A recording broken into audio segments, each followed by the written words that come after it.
I've done several tornado episodes of this podcast, and many involve the Sunshine State of Florida. But this one reads like an old Hardy Boys book when they called it The Night of the Tornadoes. Hi, I'm Chris May, host of This Day in Weather History, a podcast from the Weather Network in Canada. The 1998 Kissimmee tornado outbreak of February 22nd through the 23rd was a devastating tornado outbreak, the deadliest tornado event in Florida history, as a matter of fact. This day in weather history.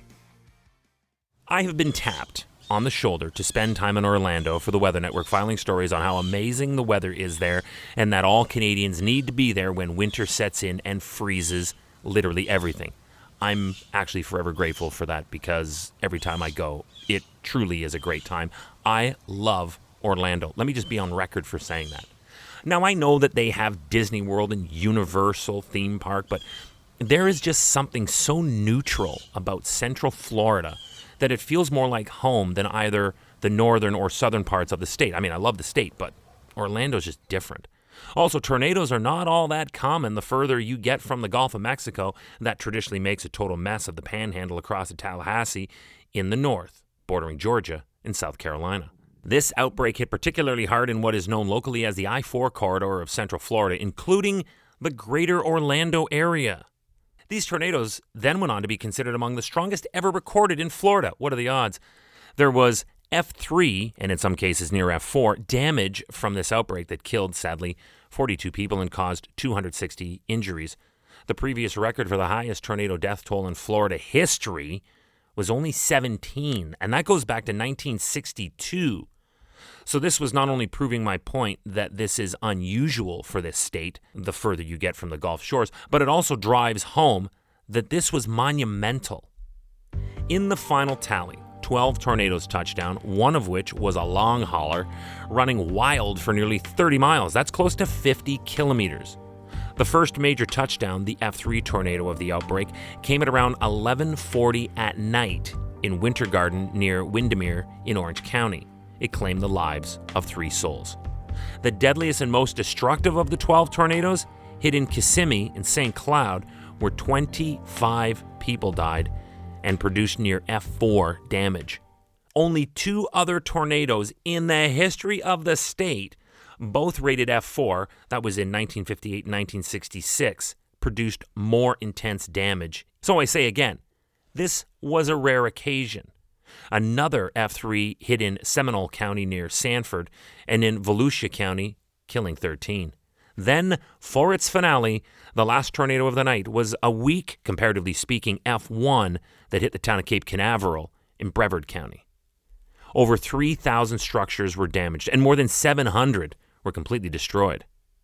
Hey, remember that today's episode is accompanied by a podcast video short.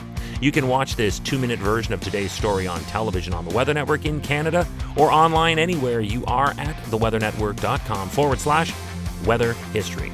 They're shot right here in my podcast recording studio and include photos and video from when this violent outbreak tore through Florida and what it all looked like during and after it all happened. So, after you listen to the rest of this episode, be sure to check out the podcast video short. And now, what happened? Radar data was showing several long-lived supercell thunderstorms that had developed over the eastern Gulf of Mexico, affecting the Tampa Bay area. These cells would produce 7 tornadoes between about 11 p.m. on the 22nd and 2:30 in the morning on the 23rd, also known as when everyone's sleeping. They were fueled by an abnormally strong jet stream with warm, humid air out ahead of its cold front. This is common for this region because of its proximity to the much warmer, moist waters of the Gulf being pushed aggressively by the much colder and drier air mass sweeping in behind it from the north. This air mass then cuts across the Great Plains, and that dramatically dries out the already cold Arctic air from Canada. This will always greatly increase the odds that conditions will be favorable for strong tornado development. And it did in a deadly and most memorable record-breaking way this day in weather history. Tomorrow is February 23rd, and we are back in the Philippines for Typhoon Wutip, known locally there as Tropical Depression Betty. It would be the most powerful February typhoon on record, surpassing Typhoon Hagos of 2015. Remember that today's episode was accompanied by a podcast video short available right now on television in Canada on theweathernetwork.com and online at theweathernetwork.com/weather history. It's a 2-minute version of today's full episode, so now that you have listened here to everything, go watch the video version to actually see what happened. But then remember to be back here tomorrow to listen to This Day in Weather History with me, your host, Chris May.